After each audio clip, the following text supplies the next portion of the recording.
Hi everyone, thanks ever so much for inviting me here today.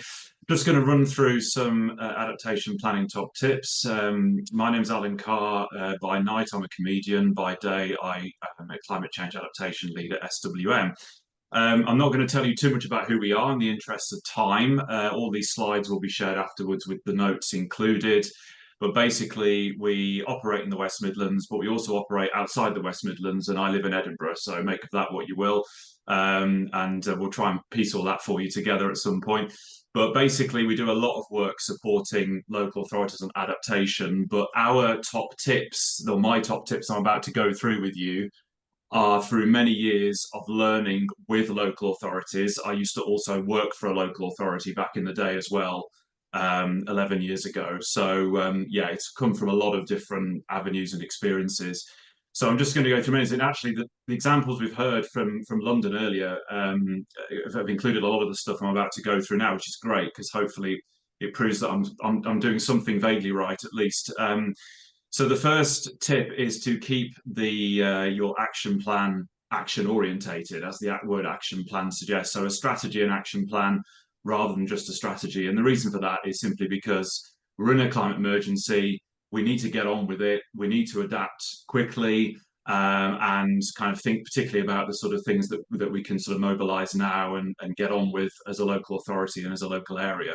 So that's clearly the first thing to kind of think about as well.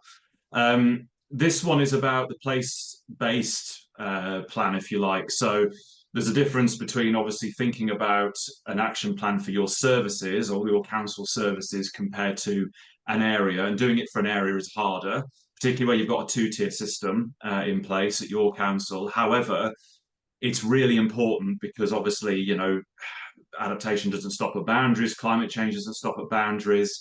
And it basically also means if you do it for the area, that actions where leading organisations are not from the council will also be included and to kind of bring together everybody that needs to mobilise action on this. So examples would be hospitals in the area where the NHS can be brought in, bringing in things that are happening already from, for example, flood defence schemes that might be going on from the EA and organisations like that.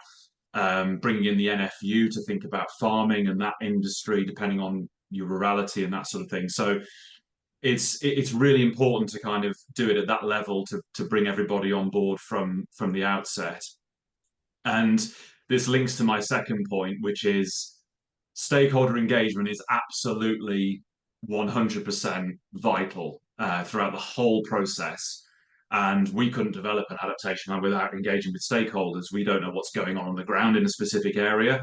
So it's critical that everyone is brought together in lots of different ways. The way we do this, it can be done in lots of different ways. We often run an initial workshop before we even start developing any kind of plan, and we bring people together in person, like this one in Lincolnshire earlier this year. We think about what they've done already in terms of dealing with extreme weather. So talk about the weather perhaps initially before we move it on to climate change, and talk about climate impacts and what they're already doing on adaptation. To get them engaged on the topic, everyone's at different levels as well, so it's bringing them all up to the same level. We then do semi-structured interviews with sort of key stakeholders afterwards to get the detail from them, which we can't do at a workshop. We often do a survey alongside that. And then we'll also do other workshops with perhaps underrepresented people. So that could be community groups that are dealing with particular issues, for example, or a sector that's really at high risk in a certain area through vulnerability assessments and things like that have shown that, so again, possibly the health sector or something like that. And then we'd also do a consultation near the end. So the point of all of that is we talk about co-development. It's a really easy term to say, but unless you're involving stakeholders right from the start or right at the end, you can't say it has been co-developed. It has to be developed with everybody who is key to delivering the plan afterwards, otherwise it will fail from the start. Oh, look, as if on cue, thank you, Met Office, for very kindly not having to explain this myself. I'm very glad LAX has been launched, and I've been looking forward to seeing it. This is the report for Stafford, where I'm from. Always go to where you live first, don't you, on mapping tools? That's exactly what I did for this as well. But I'm not going to dwell too much on this because a lot of people already have mentioned it's basically get your house in order, which is looking at what's happened in your area in the recent past. For those of you who've been in this field for a long time, remember the Humble L clip from back in the day. It's looking at kind of what's happened, in your area. Where are the flood hotspots? What happens when it overheats in the area? What water scarcity issues do you have? It's using LACS, UK CP18, the projections to look into the future and then kind of translate the two. And then, of course, it's about risk assessment. So taking the past and the present, also engaging with your stakeholders, and then saying, well, okay, what are our risks to our area?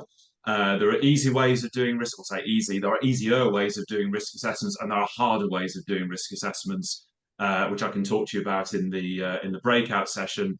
The snapshot on the slide there is taken from CCRA3, the UK Climate Change Third Risk Assessment, and we've used that as a template and sort of adapted it to a local area to make it sort of more relevant to that area, if you like. Once you've done that kind of assessment, it's then about refining your area of focus. So what do you know? What do you exactly want your plan to focus on? Do you know what you want your plan to focus on, and what do you want it to cover first?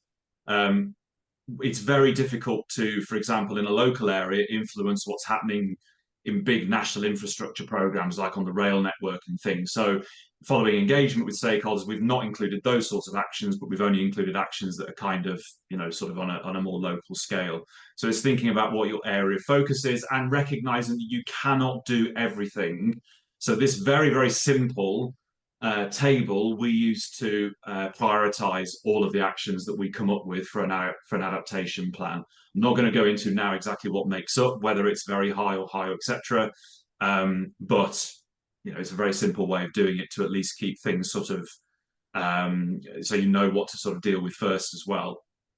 And also, what do you start with? Well, there's a lot of things you can start that are quick wins, that are perhaps things you need to do first before you can do perhaps the bigger, sexier stuff. So, for example, looking at capacity building, communications, business continuity, some further mapping and research, all of that sort of thing, and certain projects that you may be able to mobilize without having to know exactly how the climate is going to change.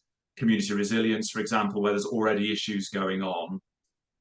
Also, really important to consider co-benefits. How will your adaptation plan benefit other areas, including net zero, including mitigation, and where the two things overlap as well? I think I nicked this diagram off some Canadian website. Don't ask me why or where from. Collaboration, I've mentioned stakeholder engagement, so I don't need to dwell too much on this any further, but basically a problem shared is a problem halved. So make sure that you are considering setting up a working group of sorts once you've got your plan ready, so that you can continue to drive forward actions in that plan, and also align your plan with corporate strategies. As your local authority will all have a corporate strategy or strategic plan or whatever it's called. By doing that, you're kind of making the business case to actually act, so that senior council members, for example, can say, oh yeah, this links with this, it strengthens the economy, it strengthens our health objectives, etc. So it's kind of doing that exercise as well. We've done this for other councils in the past as well. Local Partnerships Toolkit. I mean, it's amazing this, isn't it? I didn't see any of the slides in the previous presentations, but there we go. Luckily, it's all seamlessly going through. This is from the Local Partnerships Toolkit. Doing a brilliant section in there is about monitoring and evaluation. It's no good having an adaptation plan if you don't know how to monitor it and evaluate it. So that's really important as kind of one of the final steps to think about as well. And finally, this is an elephant. And the reason there's an elephant on the slide is because the elephant in the room is, how the heck do we do all of this when we've got no resource or finance to do it? I know, I hear you exactly. It's really, really hard. I'm not going to sit here and pretend it's easy, because it's not. There are options. There are lots of things I've gone through in the slides to make that a bit easier in terms of prioritization and working collaboratively. I can talk more about this in the breakout session, where, to honestly say, our approach isn't perfect and will be refined by what local authorities tell us.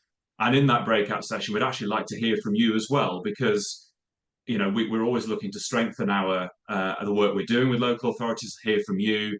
So I'll be running what I'm calling a surgery, if you like, for support, to try and kind of learn from each other about how adaptation plans should be best created. Horrible image, but that's how I'm going to finish. I know that was a lot in 10 minutes, but I'll be around for the rest of the session. Thank you very much.